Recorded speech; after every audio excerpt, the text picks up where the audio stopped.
Hello, everyone. Welcome back. Take a seat. Final session starting.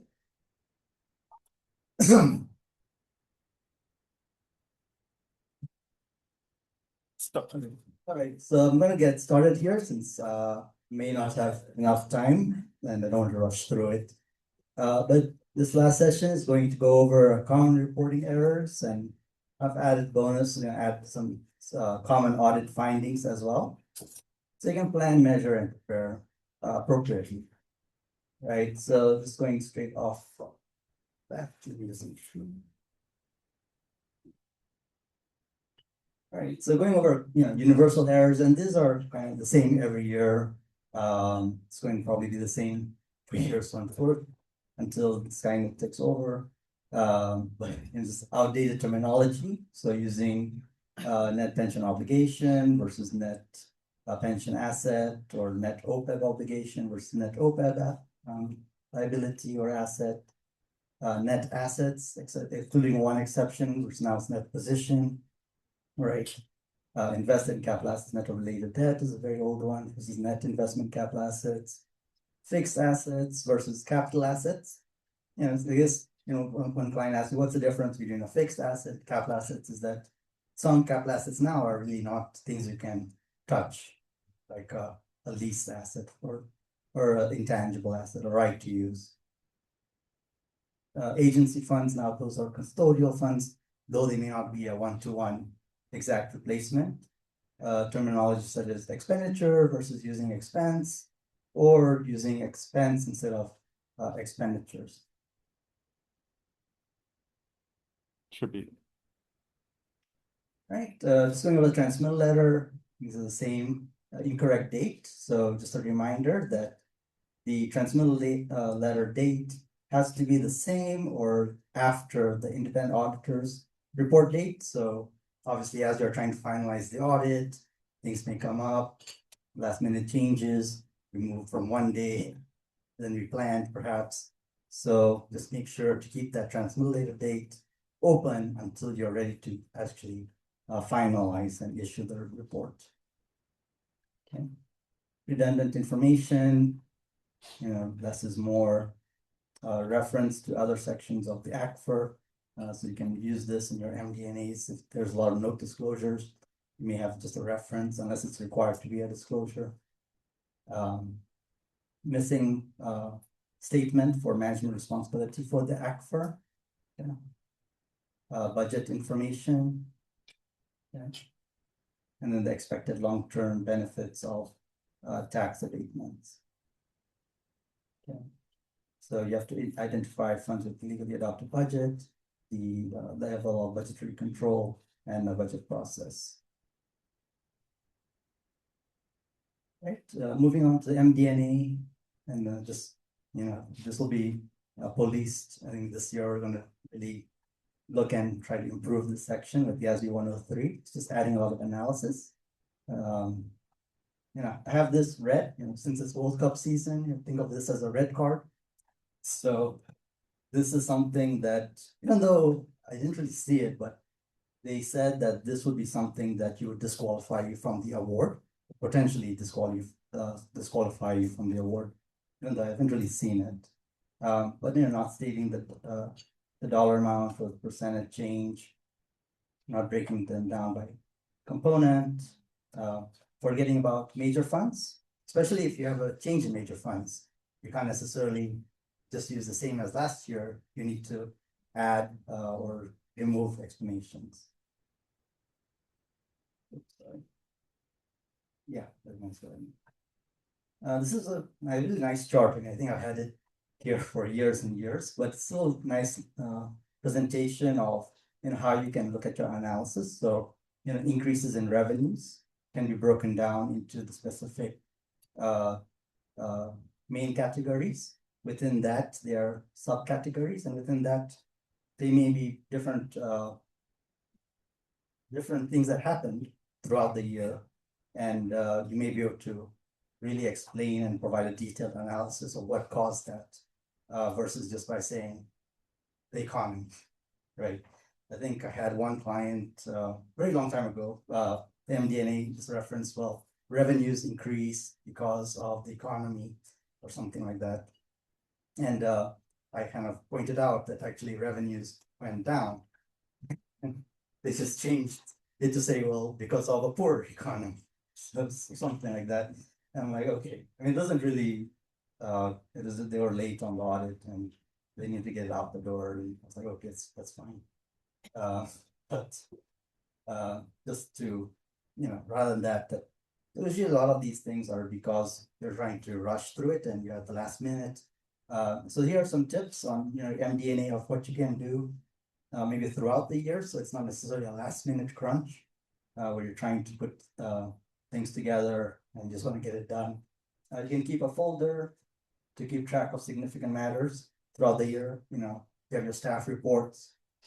There's something that's significant to the financial statements, a debt issuance, legal matter, perhaps.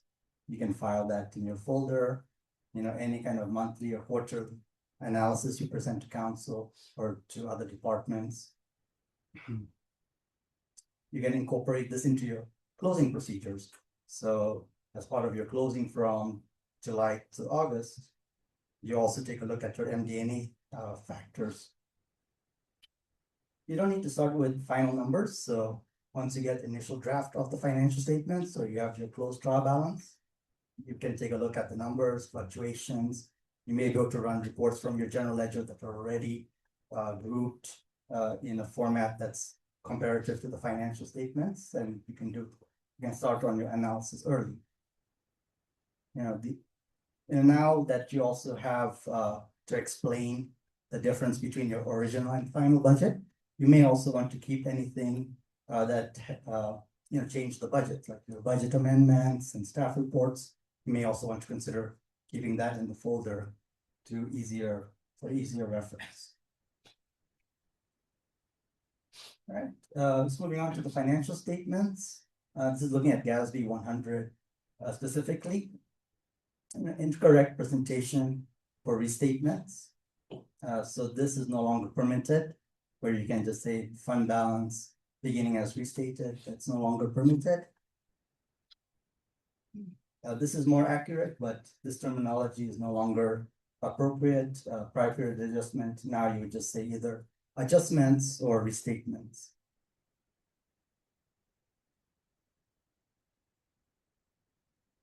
It's kind of misleading title, but this is the correct presentation. So you would have your amounts for the prior financial statements or for the ending balances as of the last year since the beginning year's amounts. These are the various adjustments, and now you have the amount as restated at the bottom. And then obviously you're going to have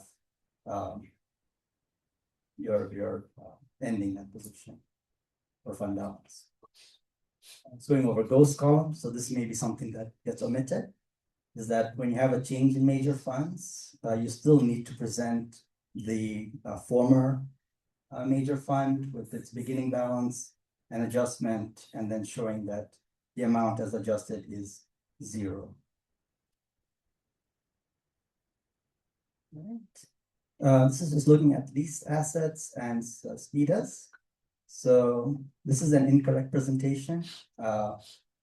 Right to use or your intangible assets or your lease SPIDA assets are capital assets. So reporting them separately from the capital assets heading is not appropriate. This should be underneath or included with this capital assets amounts. Also, I mean, they should also be a total for capital assets. So this is the appropriate presentation. So you can see here that this is included in here. And then similarly with capital assets, this is this is your roll forward schedule. So you can see these are included as part of your capital asset figures. All right, another common error is your net investment capital assets calculation. So somehow some agencies included the incorrect amounts, so they may have, for whatever reason, included capital assets, when they're calculating it, they may have included debt for the sewer fund as part of your calculation for the water fund. I'm speculating, but that's essentially an example of what may have happened. So you're calculating your net investment capital assets, make sure that you only include capital assets and the various debt and the other adjustments from that reporting unit only. Unspent debt proceeds were not accounted for. So if you had just issued a debt, right? So say in June 27th, just issue some debt and you receive the proceeds. Those proceeds haven't been used to build any capital assets yet, right? So if you're calculating your net investment in capital assets, it would be inappropriate to take the total capital assets and reduce them by this brand new issued debt, because none of it has been spent yet. So there's an adjustment in the calculation where it would exclude the unspent proceeds of that debt. It's only if it's significant. So obviously, if you have a remaining $1,000 or $10,000, then you can exclude it. But obviously, if majority of the debt hasn't been spent, you should include this as an adjustment. Other capital related liabilities, such as retention payables, if they're significant, should be included in the calculation. Deferred gain or loss on refunding, if you have a debt that was issued with a capital purpose, and then you later issued a refunding debt for that capital related debt, that refunding debt takes the form of the capital debt. It is a capital debt and should also be included. Likewise, the resulting accounting gain or loss that's reported on your financial statement is also part of the calculation. What you'll get, the GFOA has a very nice worksheet that breaks out all the different elements, and it's required actually to submit when you prepare. But even if you're not submitting to the GFOA, it's probably a good tool to have anyway. Right. These are items that you would not include. So bond issuance costs that should not be included in the calculation. Deferred outflows or inflows for non-capital debt. So if you have GO bonds or pension bonds that didn't really go into building capital assets, those wouldn't really be included. Internal borrowing. So if you had a water fund that did a borrowing from the general fund, that wouldn't be included in this calculation. Equity interest in joint ventures should not be included. All right. As far as looking at government-wide financial statements, a component of that is restricted net position. Sometimes there's no categories, so you just have net investment capital assets, and then you should be having restricted net position, and then restricted for what exactly? Restricted for debt, restricted for capital projects, restricted for fire services, what have you.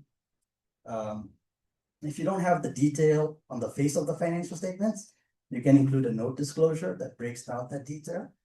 But the GFA found that this is not necessarily included as a note either. Display of long-term liabilities, no current portion relating to your pension or OPEB liabilities when there should be. So the rule is that if you're expecting that then following year's benefits that are going to be paid exceed the amount that you have in trust. So say you may have a trust set up and the trust has, maybe it's just brand new and just started it and only have $100,000 in there, but you expect next year that you're going to pay, $1 million. $900,000 is essentially going to be paid out of the general fund. So that should be reported as a current liability. Obviously, if the plan is completely unfunded, then all of it is going to be paid out of your non-trusted money, general fund probably. And then also you need to make sure to include your lease and SPIDA liabilities as part of your total. Okay. All right. As far as looking at the government-wide statement of activities and looking at revenues, So this is a matter of consistency. So now we're gonna have capital subsidies and non-capital subsidies reported in your proprietary funds, your enterprise funds. On the government-wide financial statements, when you're looking at your business type activities, you can't report something as a non-capital subsidy, for example, on your enterprise funds. And then when you look at that same revenue on the statement of activities, it's reported as a capital contribution. So they look at that, maybe it was something that last year that you used that account for one purpose and it didn't get updated. That's usually what happens. But that's something to look at when you're finalizing your report. There is one kind of rare exception to this rule that we have one client that actually does report unavailable revenue on the government-wide or on the enterprise fund statements, but otherwise, unavailable revenue is really only for the governmental funds. So on your government-wide financial statements, you really shouldn't have, unless you have that very rare exception for property taxes, you're really gonna have any unavailable revenue. And then unearned revenue is a liability. So the GFOA noted that for certain agencies, they reported unearned revenue as part of your deferred inflows of resources. No, it's a liability. And sometimes some confusion about, well, what's a deferred inflow, what's a liability? So a liability is you owe somebody something versus a deferred inflow, you don't really owe anyone anything. So for example, unavailable revenue is reported as a deferred inflow. It's just a timing difference of when you recognize the revenue. You don't owe anyone anything. It's not a liability of the city. Versus unearned revenue, for example, you receive payments in advance for your for recreational activities that will be performed in July. You have to provide them the service. If you don't provide them the service, you need to refund them their payment. So essentially, it's a liability. Capital outlay presented as a governmental activities, a functional category. So capital outlay is something that you would capitalize. Otherwise, you would report it as part of the function. So for example, if you have repair and maintenance expenses as part of capital outlay, and that maintenance is for City Hall, for example, that would be reported as part of your general government line item. So there really shouldn't be any more capital outlay on your statement of activities. No deferred gain or loss on refunding reported.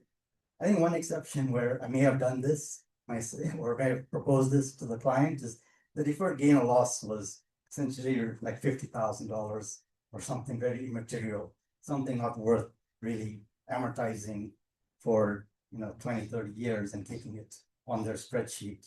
So I just told them, we'll just write it off as part of interest expense. But otherwise, if there's a refunding debt, there should be a corresponding deferred gain or loss that would be recorded or recognized.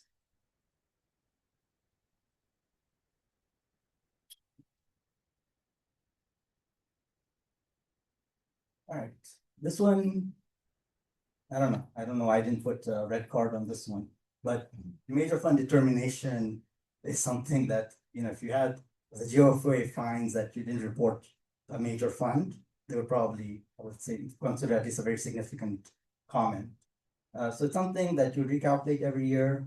You want to recalculate it again at the final draft stage before you finalize, because you may have audit adjustments, you may have reclassifications. I think a very significant reclassification that impacts this impacts major fund determination is negative cash reclassification, because you may have a grant fund, for example, that is on a reimbursement basis, and throughout the year you're spending money on that grant. The grant is going to have to file a reimbursement for it to get cash, so the cash goes negative. So if I do the major fund determination while there's a very significant amount of negative cash, then my assets base is essentially understated, and my liabilities base is also understated, because that negative cash is going to be reclassified to a liability at some point in the audit. So sometimes what I do when I notice that, I will temporarily record that entry ahead of time, even though wait for the final numbers, wait for the client to book it. just to make sure that that fund is not going to be a major fund or it doesn't impact the major fund calculation. Unfortunately, there's no option to exclude a fund that meets the criteria. If it meets the criteria, you need to include it. Also, this unfortunately is not a materiality thing here where you calculate it, it's now coming up. Before it used to be 9%, so you never included it as major fund. Now there was slight change, and now it's 10.1%. The GFOA is going to say, well, it was a major fund, and you omitted it. So, right, and then also don't forget deferred inflows and outflows of resources. And also don't forget about the GASB 103 change that now transfers in and out, from enterprise funds, going to have to be included as well. All right, fund balance classification errors. Check my time. So non-spendable excludes temporarily non-spendable items, long-term receivables, and advances, property held for resale. That is the default, except if the repayments or proceeds are restricted, committed, or assigned. So for example, you may have a low mod, I guess it's a housing successor, special revenue fund that's maybe holding on to a lot of property held for redevelopment or held for resale, that essentially once you sell that property, the proceeds of that have to be still spent for providing low-income housing. Sorry, I forgot one announcement. Maybe make it. Yeah, go ahead. So I kind of got it. I got too excited and jumped ahead, but I'll make the announcement at the conclusion.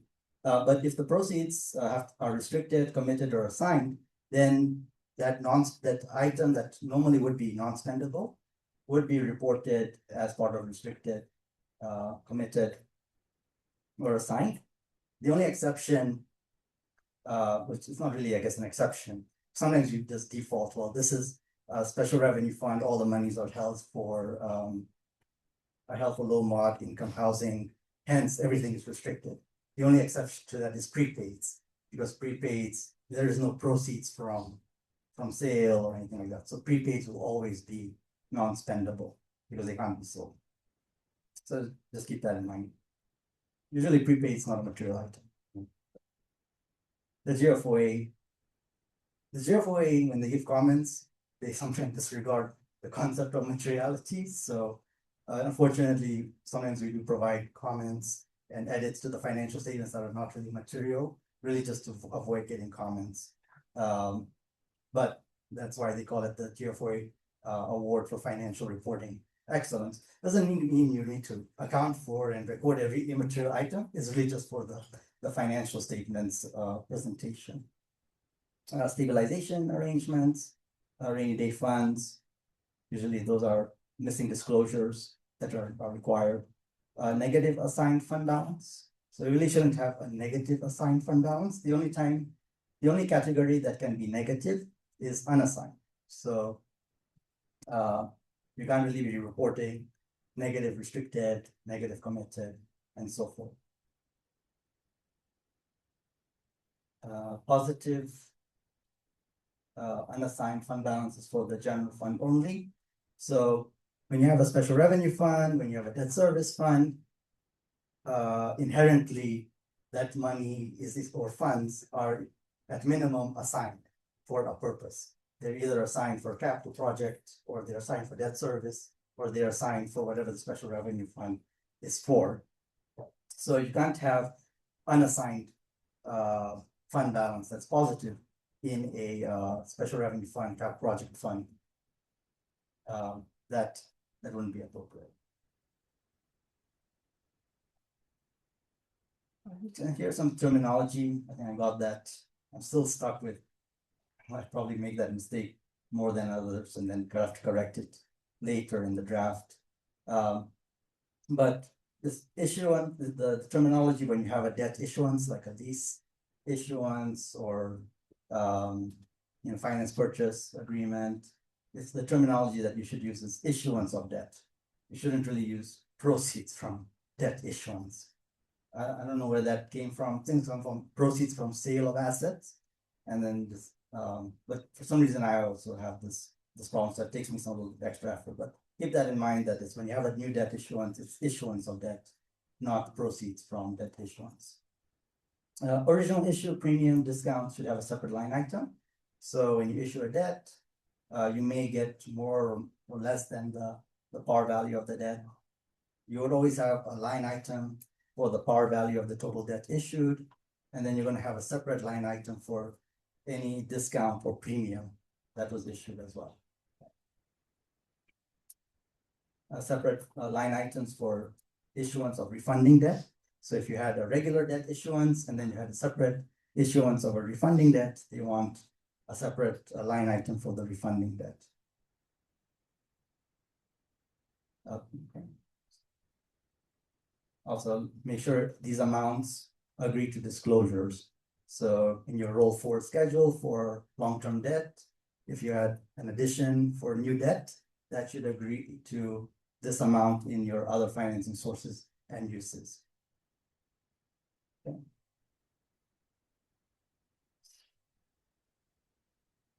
Right, this here is some terminology for special revenue funds that may not be done correctly.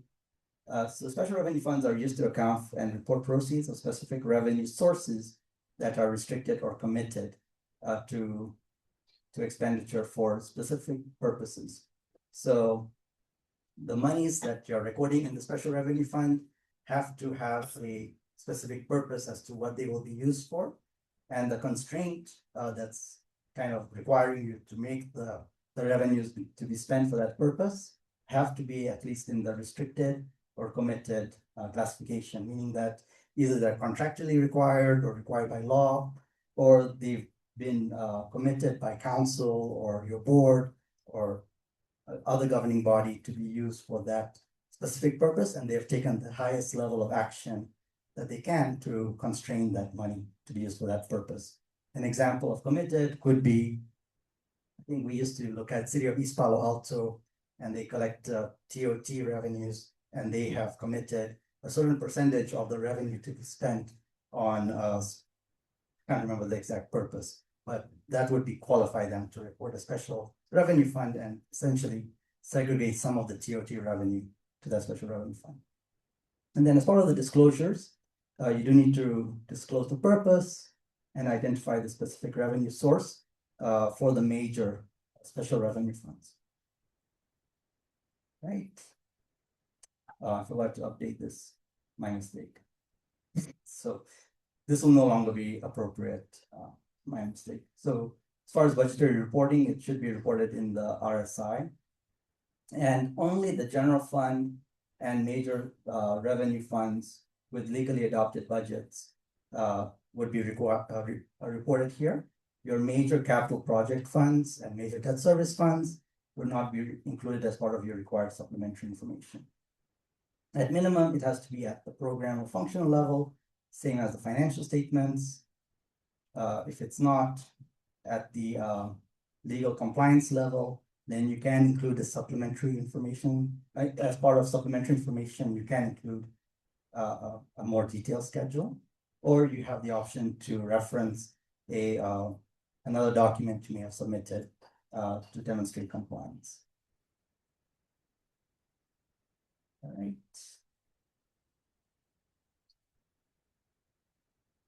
As far as cash flow statements, so there's some classification issues here. If it's not investing, capital financing, or non-capital, if it's not investing, capital financing, or non-capital financing, it must be operating. So you can't come up with your own category for a different item here. These are fixed as far as what you can show on that statement.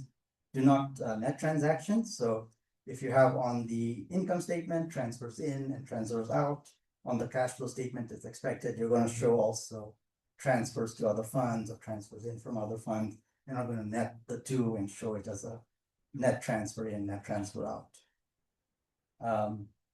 Missing significant non-cash investing or financing activities. So they may be non-cash items such as, you may have done a refunding, you may have entered into a lease agreement that doesn't have any cash impact, but has impact on your operating statement, those would be disclosed at the bottom as non-cash items. Right, and then this is when you would report governmental debt as part of your proprietary statements. So if your governmental debt proceeds are being used by the enterprise fund, and then the debt, appropriate amount of the debt should be reported in the enterprise fund. If the repayment is to be made by the enterprise fund, then that's another reason why to include it. Internal service fund, some issues here. Significant, we have essentially a lot of internal service funds that have very large deficits.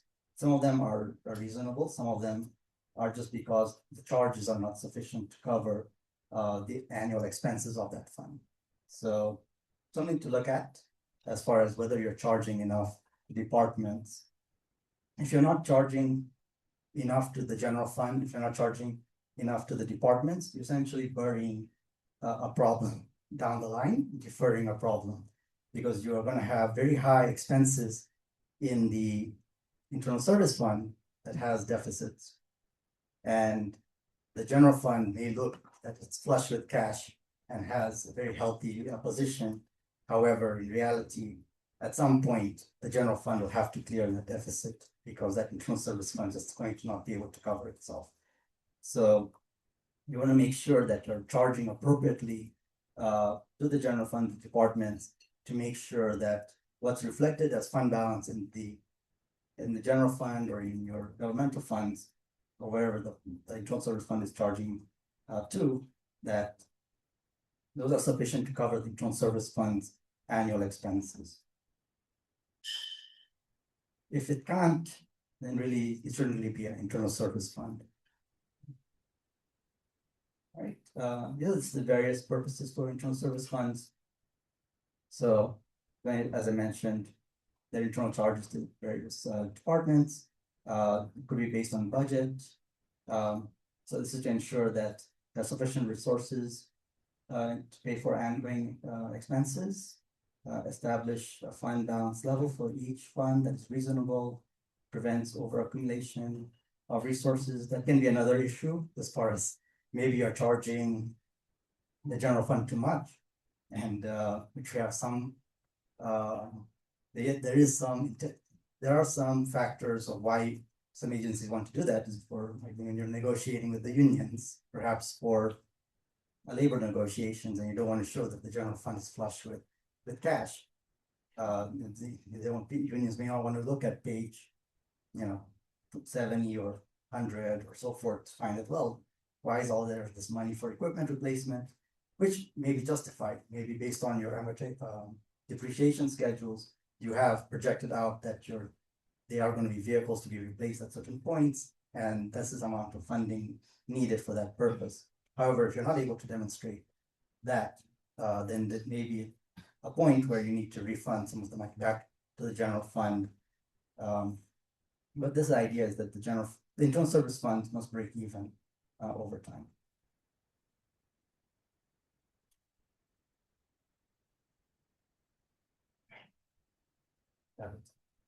All right, just looking at investments here for the fiduciary funds. So if you have investment expenses, they should have separately reported. It's online. Income should be reported in additions, even if negative. Sometimes GFR is found that they really, some agencies are reporting that in expenses. It's really still supposed to be in the additions section. Sometimes there are items that they are in the fiduciary funds, and you question, well, why is it in fiduciary funds? And it's like sometimes like a deposit fund or something like that. And it's like, well, this is money we're holding for contracts and deposits. So in case there's some issue, we're going to refund the deposit. So it's held for a third party, but it's held for a primary government purpose, which still means that it's a primary government liability. It's not really a fiduciary activity. All right. So here's some of the factors. Also, is it money that is under your control or not under your control? That's a good question to ask. So we have had one client, I guess they may be taking over a JPA. Essentially, they are one of the members of the JPA, and our question was, well, I'm going to create a separate bank account. And and I'm gonna create a separate set of books for the JPA. That way, I don't need to report it as a fiduciary activity versus the previous agency, because they had the money running through the cash pool or the general checking account, and they just created a separate fund for it. They did report it as a fiduciary fund. So I responded, well, it really depends who has legal control or ownership of that bank account. If they created a separate bank account, but it's still under ownership of the primary government, then it's still a primary government account. If the ownership or control of the account is really under the JPA's name, then it's not really a fiduciary account.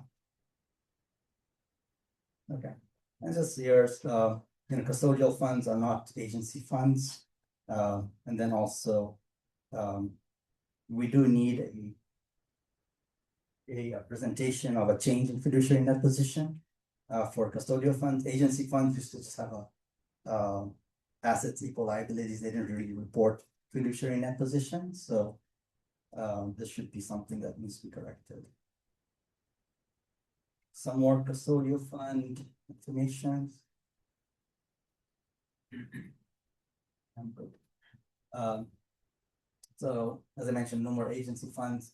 So your disclosures also, if you have any agency fund reference in there, that needs to be updated.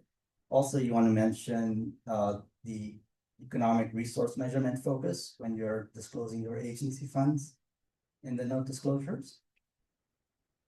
No more market value or fair market value. That shouldn't be used anymore. I have one disagreement with the GFOA, but kind of just, I don't want to get in a debate with them, is when in the required supplementary information, we're have to report the actuarial assumptions, and in the actuary report, they say market value themselves. That's their actual, that's their terminology.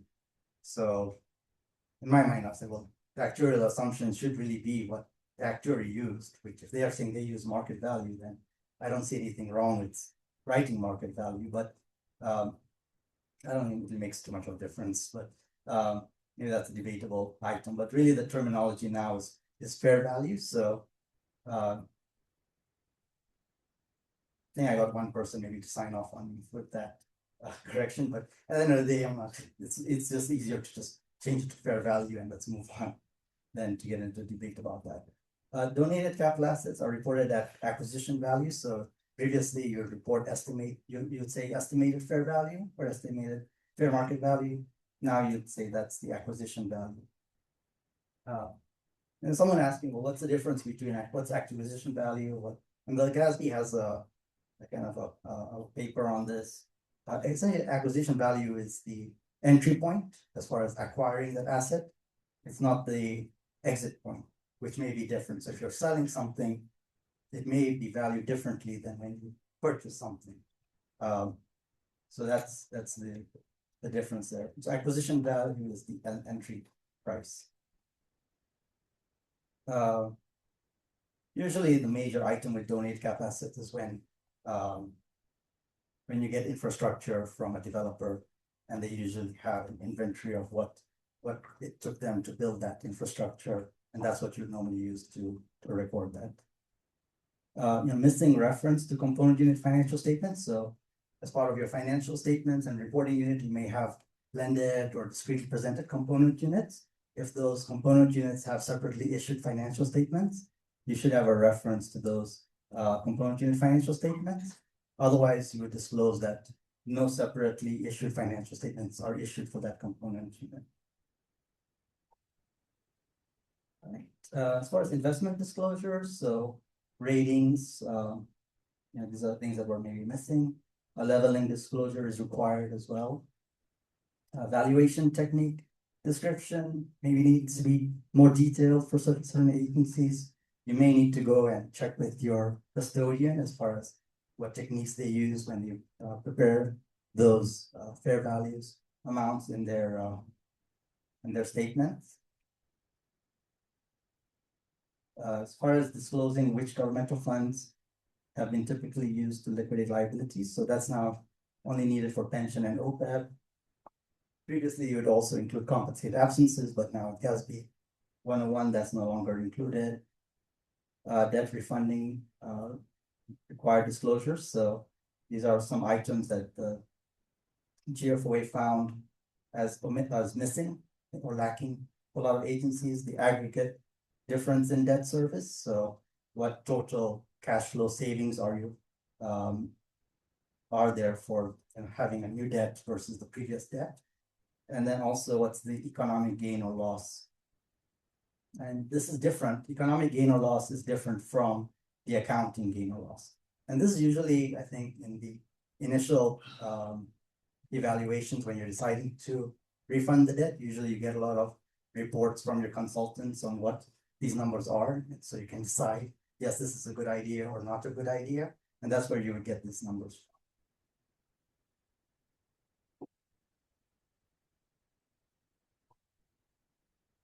Right. These are also disclosures that were missing. So, well, the purpose of each debt is not necessarily required, but we need probably recommend it to include the unamortized gain or loss on refunding. This amount, previously you would net it with the debt, same like you do with your issuance premium or discount. That's no longer the case. Now you would report it as a deferred inflow or outflow. So if you find that you're netting it with the debt, keep in mind that it shouldn't be netted. It should be reported separately. It should also not be part of your roll forward schedule. For revenue bonds, identify specific revenues and the amounts pledged. General purpose of the debt in the long-term term of the commitment, portion of pledged revenues to total revenues, comparison of the pledged revenues recognized during the period, and the debt directly or indirectly collateralized by those revenues. And then also segment disclosures. Segments are not defined by line of business, but as dedicated repayment sources for specific indebtedness. So you may have a sewer fund that have debt, but it's presented as non-major funds. You may want to report that information in the note disclosures.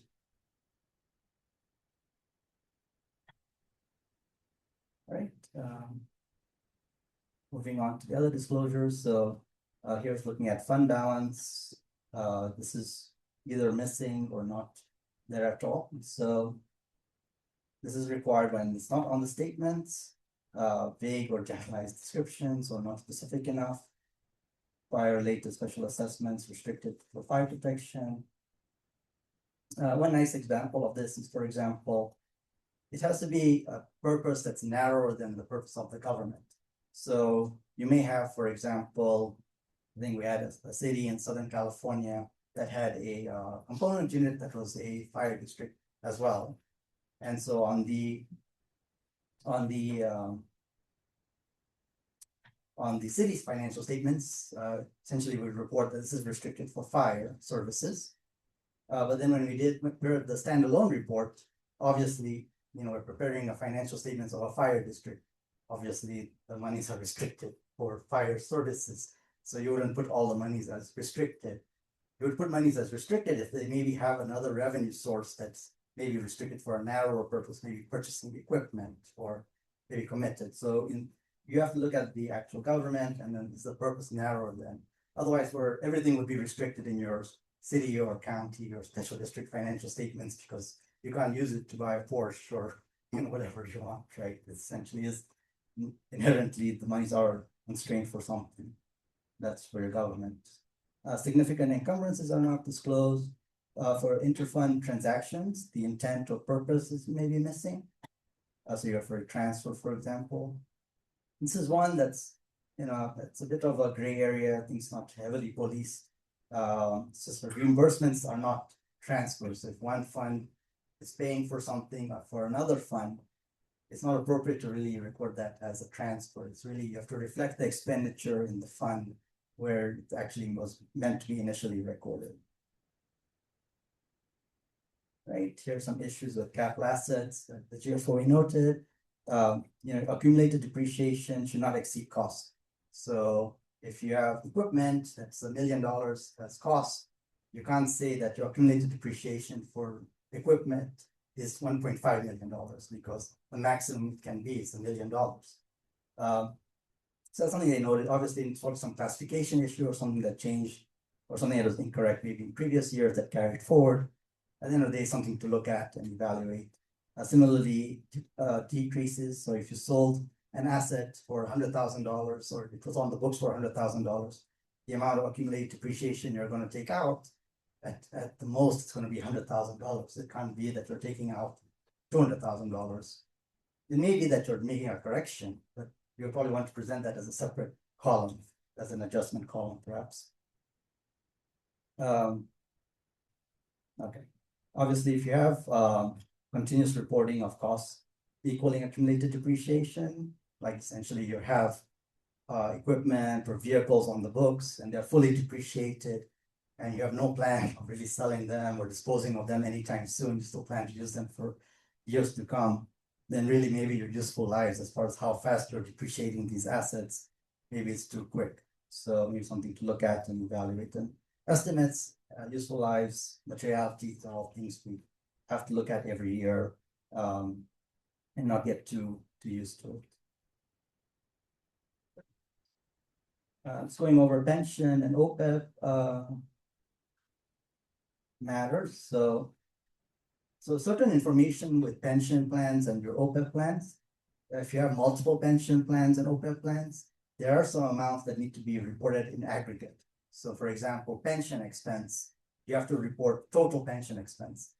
You can't, so if you have 3 pension plans, you would have to report that, well, the sum of all these amounts, this is the total pension expense. Obviously, reporting the individual amounts is also nice because then you can really see what's the breakdown, which plan contributed what. So that's one item here. Okay, that's really the main item. And then individual plan disclosures are different. So I think this is where things get very confusing, especially if you're copy pasting maybe from another agency or copy pasting from one plan to another plan. Disclosure requirements are different for different plans. So for example, a trusted plan, the disclosures will differ slightly from a non-trusted plan. If you have a defined benefit plan, it will differ slightly from the defined contribution plan. And so forth. So you want to make sure you look at the requirements for disclosure for that specific type of plan and make sure that what you're disclosing is actually appropriate for that plan and not necessarily that you've taken disclosures for a cost sharing plan and now applied it to an agent multiple employer plan and so forth. As a result, you end up with missing information. So really a lot of things that were missing probably as a result of mixing and matching or incorrectly using the wrong type of disclosure set for the type of plan you actually have. So you have to disclose the type of plan as part of your disclosure. You need to have a schedule of changes for those agent multiple employer plans, details of the deferred amounts, how to obtain separately issued financial statements for trusted plans. Assumption information will always be needed, and sensitivity disclosures will always be needed. So that's probably unrelated to the previous slide.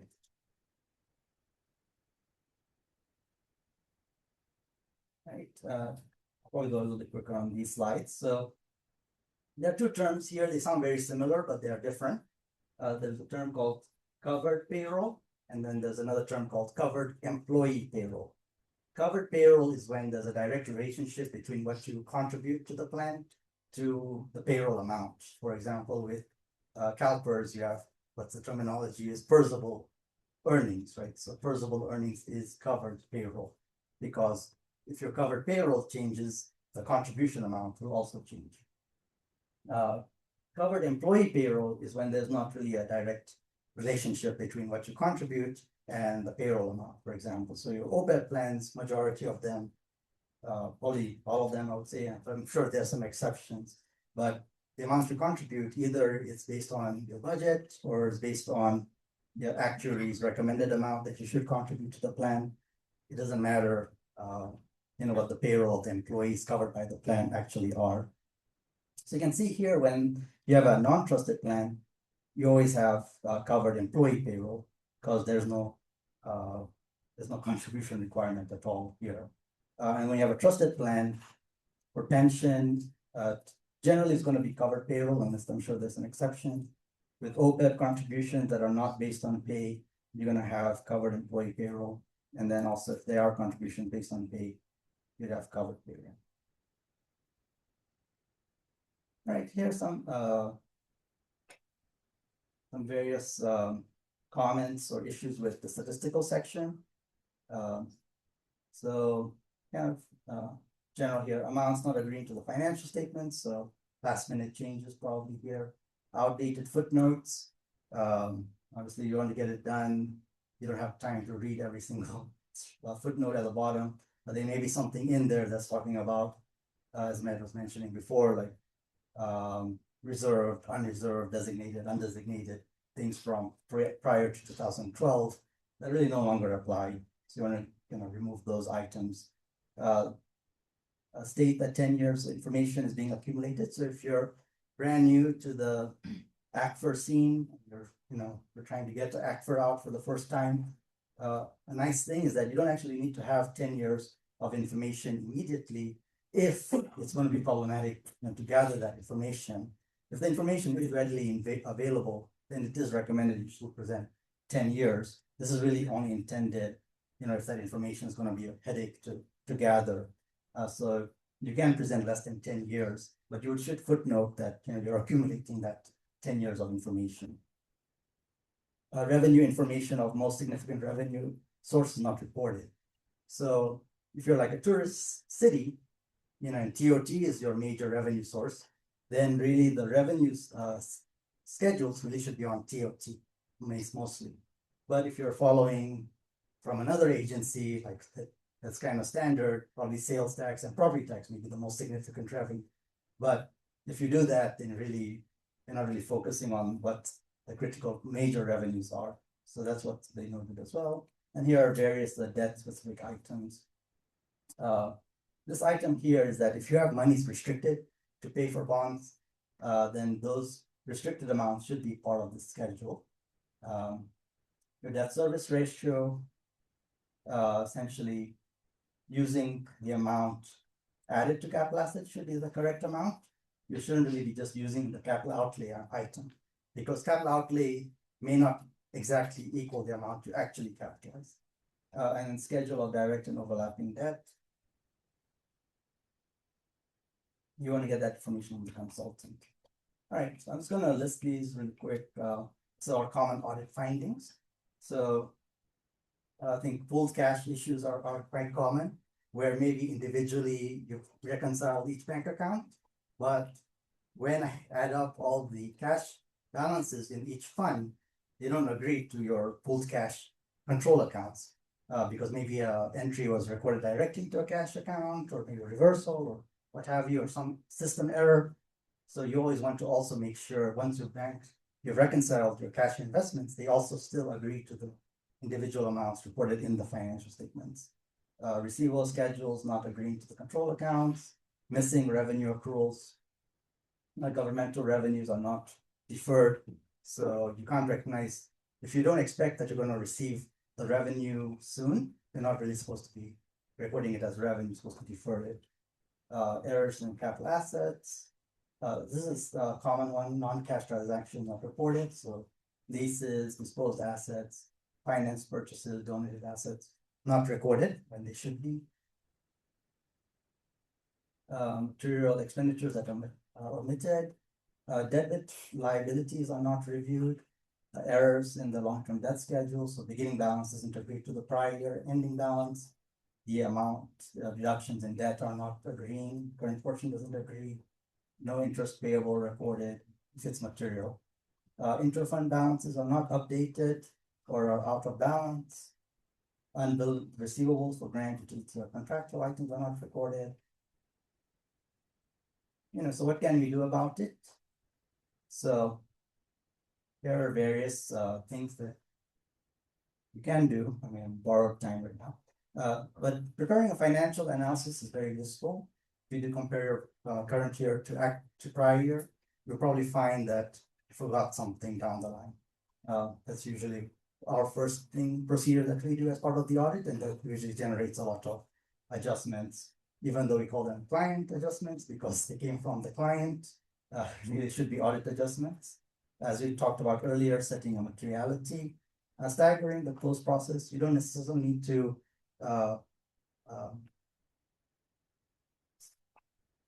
see. Sorry, what was it? Oh, is Tim leaving? Oh, I don't know. Oh. Sorry. Yes.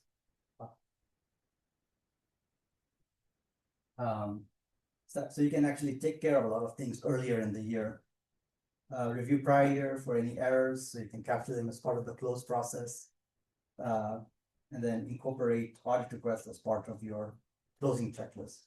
So I was talking to a client, we provide our closing or PBC requests early. You can actually include those PBC requests as part of your closing checklist, so they are prepared while you're doing the close. Thing a lot of you do. And then summary, these are the various items that we're coming up with. So standardized process, checklist, use technology, use AI. When I had a client, essentially they ran the report through their AI co-pilot and then just copy pasted. That to me, and like a lot of things that were actually correct that they could have probably noted themselves, but train staff, cross-train people to use, involve them in your closing process, and then review and improve each year.